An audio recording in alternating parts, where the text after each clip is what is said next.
En 1946, cuando Mary Donald contaba con 11 años de edad, el sheriff la trajo a Lynchburg. Ella, además de su hermano y hermana, fue esterilizada por doctores estatales. La colonia Lynchburg se suponía que era una institución destinada a pacientes epilépticos, así como a los calificados de débiles mentales o imbéciles. Pero Mary Donald fue internada allí porque era pobre, no había recibido educación. Fue considerada una carga para el Estado. Dije, no llego a comprender qué es este lugar. ¿Qué estoy haciendo aquí? Y bueno, la enfermera bajó las escaleras, me metió en el ascensor y me llevó al hospital, a la sala del hospital.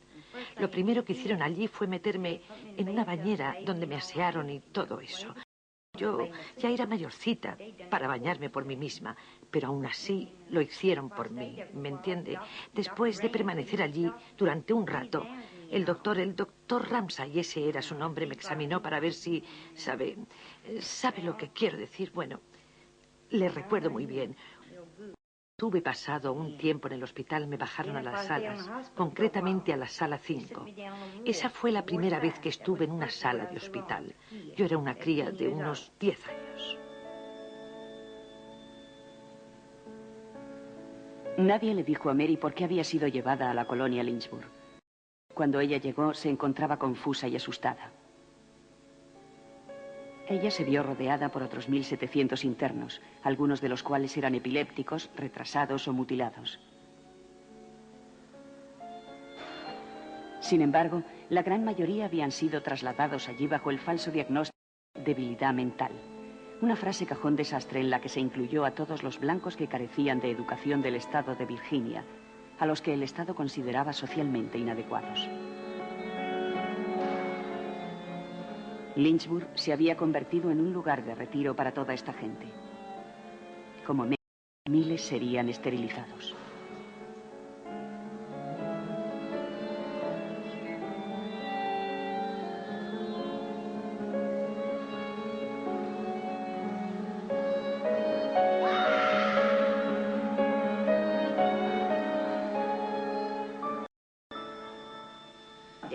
Ellos me dijeron, debe ser operada, a lo que yo respondí, ¿para qué?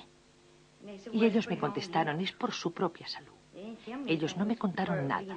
No me dijeron que una vez fuese esterilizada, no podría tener hijos nunca más. Ni lo mencionaron. Después de permanecí en coma aproximadamente 2 semanas en ese hospital.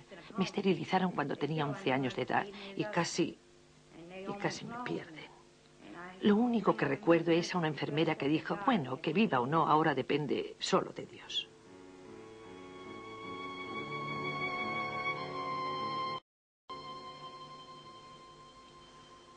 Yo tenía, digamos, 16 años cuando supe en qué consistía todo. Hicieron lo mismo con un gran grupo de chicas. Con todo el grupo con el que estaba. Yo no fui la única. Recuerdo que una de estas muchachas fue intervenida.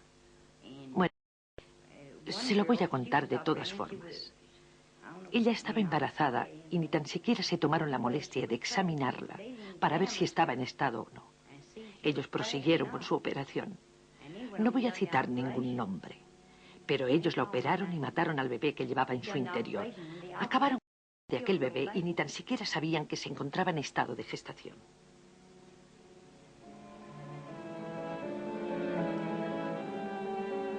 En 1980, el programa de esterilización de Lynchburg salió a la luz.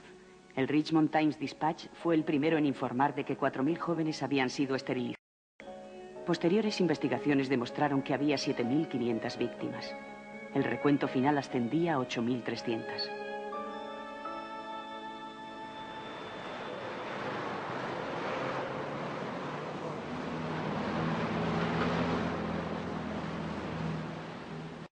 Cuando esta historia estalló, Judy Crockett trabajaba para la Asociación Estadounidense para las Libertades Civiles, AELC, en Richmond, Virginia. Ella se dio cuenta de que la esterilización forzosa llevada a cabo a niños en Lynchburg había violado sus derechos constitucionales.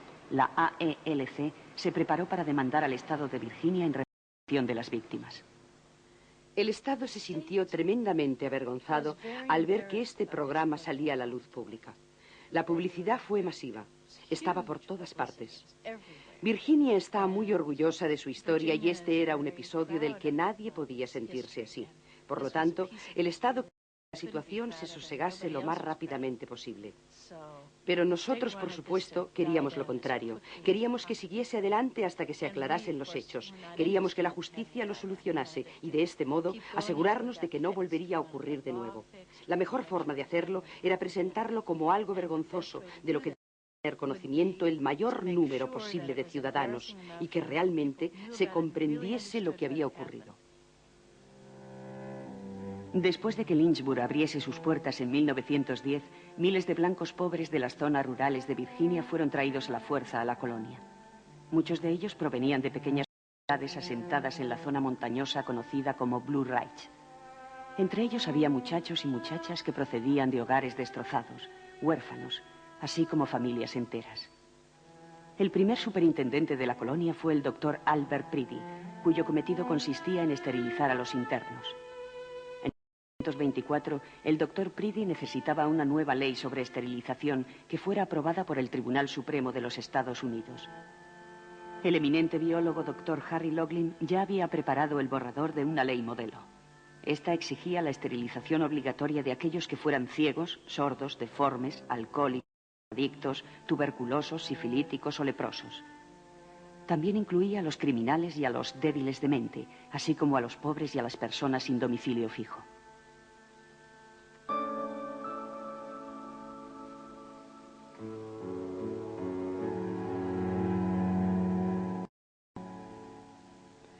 Con esto intentaban asegurarse de que la raza blanca se preservase lo más pura posible y de que aquellos que hacían descender el nivel de calidad de la raza blanca no pudieran engendrar nunca más. No los mataron, pero garantizaron que no tuviesen descendencia. Legalmente se suponía que el proyecto haberse centrado en personas con sus capacidades mentales mermadas o que padecían enfermedades mentales de tipo hereditario y que por lo tanto serían transmitidas a sus hijos. De hecho, eran pobres, adolescentes. No estamos hablando de adultos, sino de adolescentes, que en algunos casos eran realmente jóvenes, pero que eran pobres. Procedían de hogares destrozados, habían sido violadas o eran padres extramatrimoniales, o ladronzuelos, o huidos de sus domicilios paternos y que fueron reunidos en su mayoría por funcionarios e internados en la institución. A veces simplemente con el único propósito de esterilizarlos.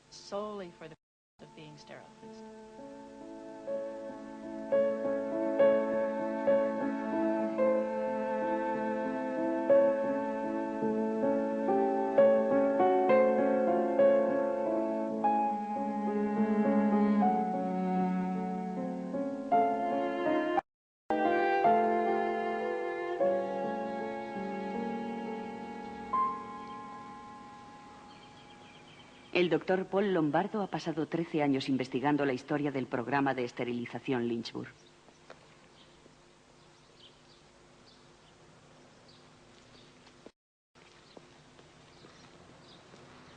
Él comenzó en el juzgado del condado de Amherst, donde se autorizaron todas las esterilizaciones llevadas a cabo en Lynchburg bajo una ley del estado de Virginia aprobada en 1924. La base de la ley era la teoría de la eugenesia. Quizás esta palabra suene un tanto extraña al oído moderno, pero por veces la gente la entendía como algo de carácter científico, si a esto se le puede llamar la ciencia del buen nacer, es decir, la ciencia de la perfecta crianza ateniéndose a criterios hereditarios por los que se propugnaba que personas saludables y productivas contrajesen matrimonio con otras personas de la misma condición y tuviesen descendencia, y por otro lado, impidiendo que tuviesen niños aquellos que no eran saludables y productivos.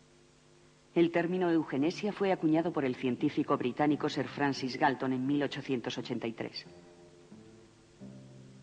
Galton era primo de Charles Darwin. Los partidarios de la eugenesia querían alentar la supervivencia de los más aptos, mientras se eliminaba a los menos dotados mediante esterilización quirúrgica. Los eugenésicos tomaron las leyes de la herencia tal y como se refieren a plantas o animales e intentaron aplicarlas a la sociedad humana.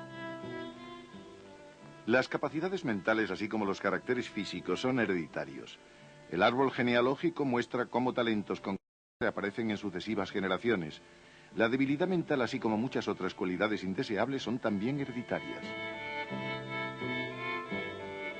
Los partidarios de la eugenesia pensaban que el Estado tenía la responsabilidad de impedir el declinar de la raza y que por lo tanto las futuras generaciones de incapacitados eran eliminadas.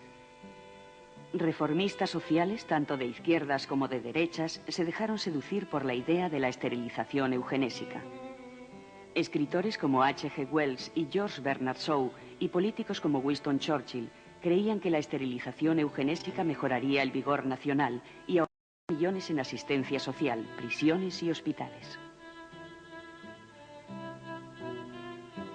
En Gran Bretaña, las ideas de Galton recibieron el apoyo popular, pero fueron rechazadas por el Parlamento. En los Estados Unidos, las ideas propuestas por los eugenésicos fueron asimiladas como una forma de limitar la reproducción entre ciertas personas que algunos pensaban que no debían reproducirse. La esterilización obligatoria tuvo un gran apoyo político. Pero no solo los gobiernos estatales estaban a favor. Además de los premios que se concedían a criadores de cerdos y ganaderos, las ferias de los estados celebraban concursos recompensando a las familias más adecuadas, entre aquellas que practicaban la buena crianza.